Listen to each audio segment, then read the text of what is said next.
Well, here's a 2008 police interceptor from Ventura County PD that I bought, I don't know, about 3 or 4 years ago, maybe, probably less. I'm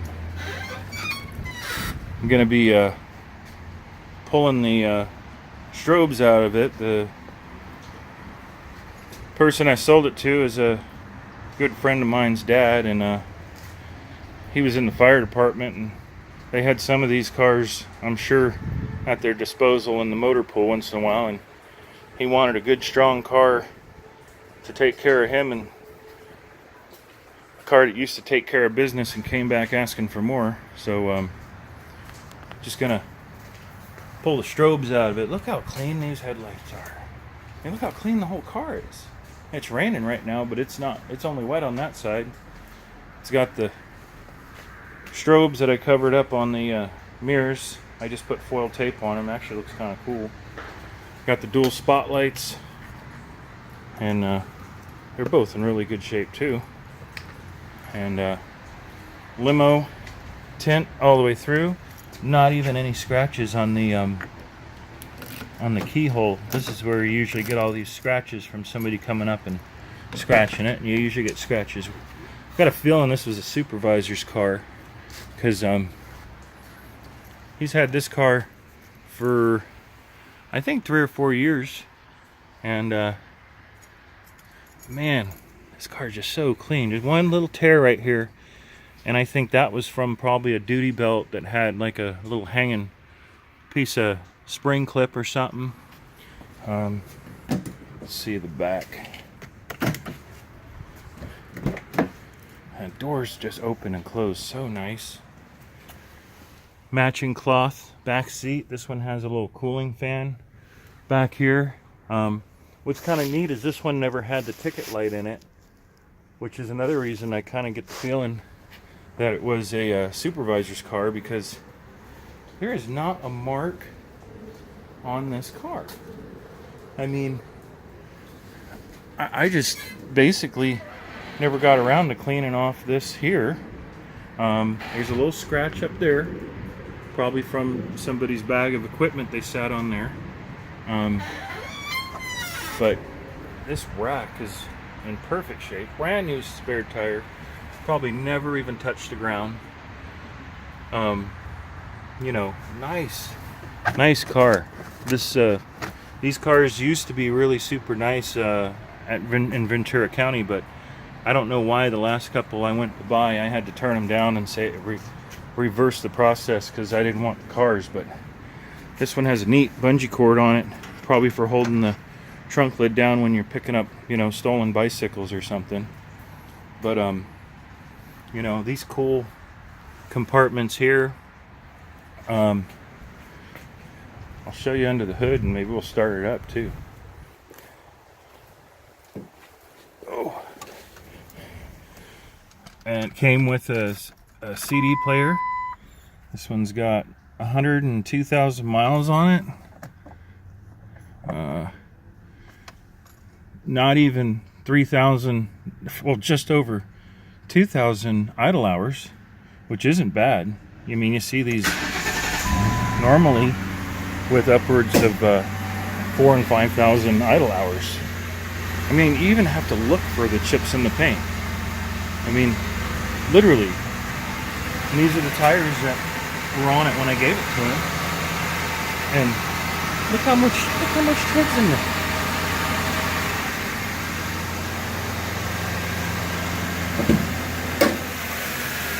Oh, the motor's still clean. Look at the block. Wrap up all the wire real nice. Let me get this piece out of here. But yeah, I'm gonna pull the strobes out of it for another project, which is the new Mad Max car. I'm gonna put fully functional. That's even the battery that was in it when I bought it. And yeah, I'll tell you, I bought this car for I think like $2,300. I mean, that is a deal. Let's see. I mean, for this car, with this mileage, the silicone hoses, I bet you that air cleaner still is brand new in there. I mean, you can't even find anything dirt on. You can't find any dirt on the dang car.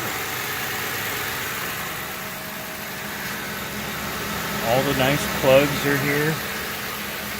These are what you would do to swap over to the wigwags. The controller was down in here, or I think this one had it in the back, but these are what I'm going to be taking out here, and maybe I'll do a little video of me pulling this out. This car is just ridiculously clean. Oh, and power seats and cruise control. I mean, what more could you ask for? Look at the headliner. No ticket light. Perfect shape. I mean, all the way around. He put a dash cover on it, which looks super clean. There's your Garden Variety Walmart center console that literally looks like it was born to be in these cars. Just a super clean car. Let me put these keys over here. So I got a handful of tools in my pocket, and a little bit of foil tape to cover up the holes for where the strobes are, a microfiber to wipe down the car wherever I touch it, and so hey, why not? Let's do instead of an install video, let's do a removal. I use a screwdriver on this just because it just makes it so much quicker.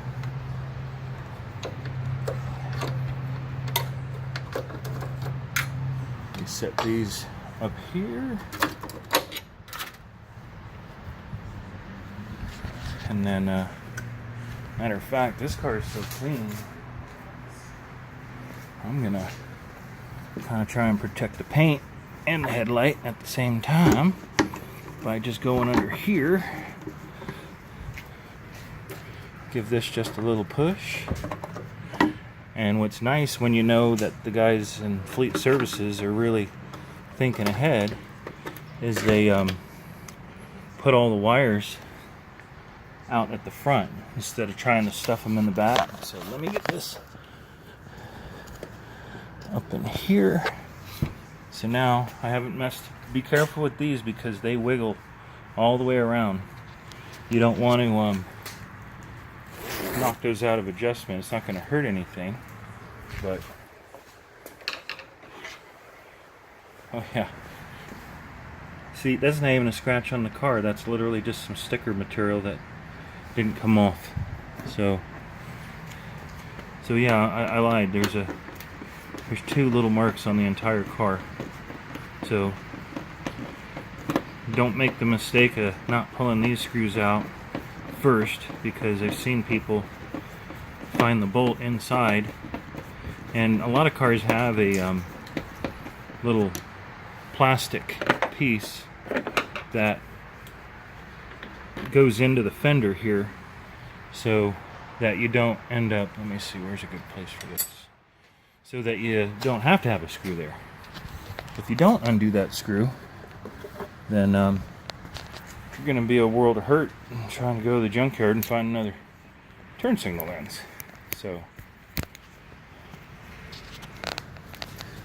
So in here, there's a bolt, and actually, let me undo.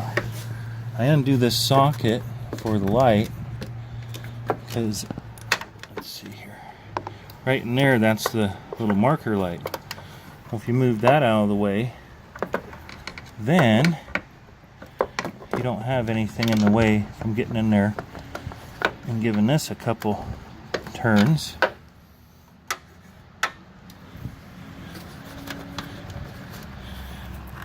And then, let's see here if I can get this set up.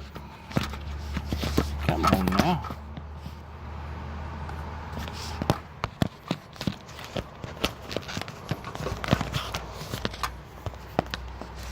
Oh, it's harder than I thought. I mean, not doing the job, but trying to get video of it. So, if you push on the light a little bit on the outside, then you can spin this free.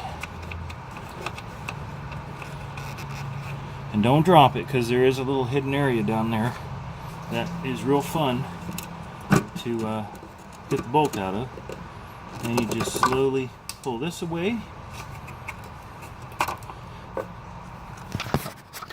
Since I've already undone that light so that I can get to the bolt, there's two ways you can do this. You can unplug this in here, or what I like to do is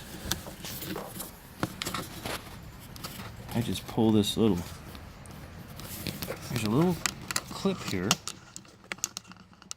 I give it a little wiggle and it comes off. I won't touch the car because I said this car is not scratched up at all. So this little clip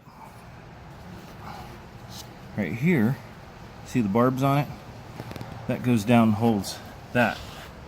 So, and this is just a friction fit. So now I have the light out of here. And what they do is they take a unibit or a little hole saw. Come on, focus. Focus. I have the trunk open, so you know what? That's going to be a little nicer area to put this flawless turn signal and marker. Well, not any place to sit this on that's soft. So I guess I'll go in here. And then basically the silicone here, oh, this is going to be interesting. Well, basically what I'm going to have to do is sit the phone somewhere and pull this silicone off. Let's see.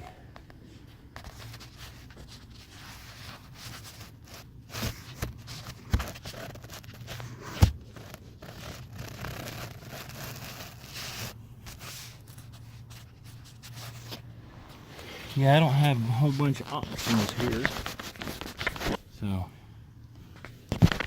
if that'll work.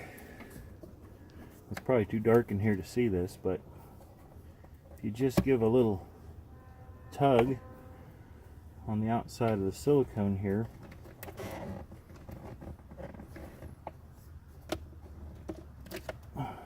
usually it peels off of the actual foam plug that the LED is in.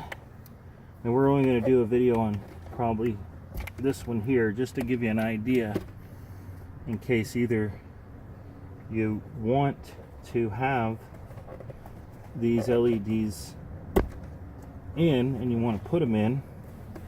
Let's see here. I want to set my knife down, so let me see here.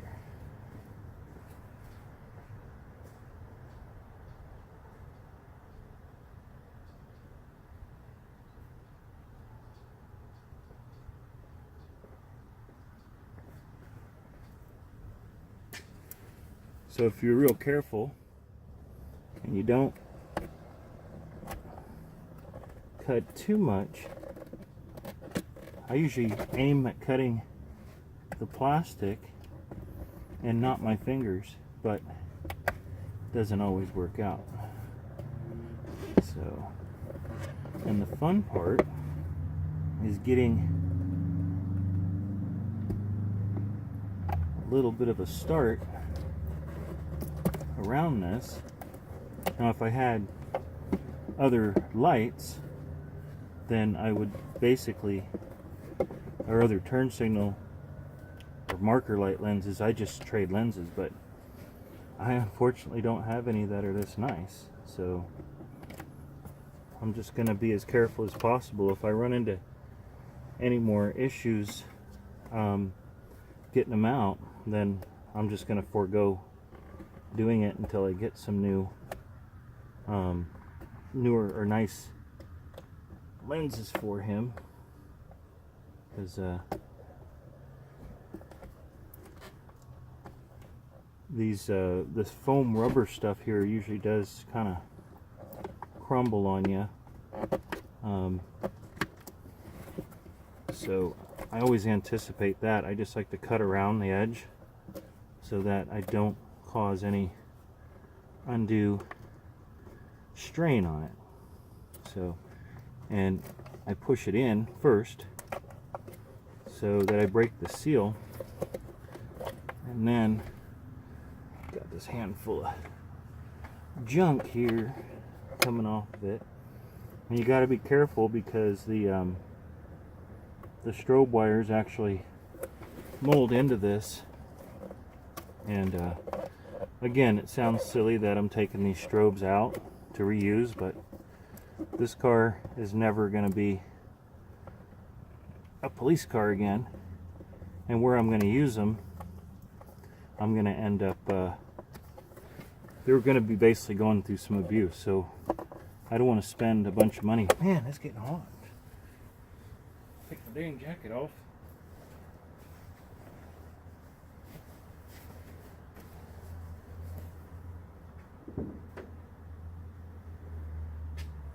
Alright, so let's see if I can get this thing cut down enough so I have a flat side.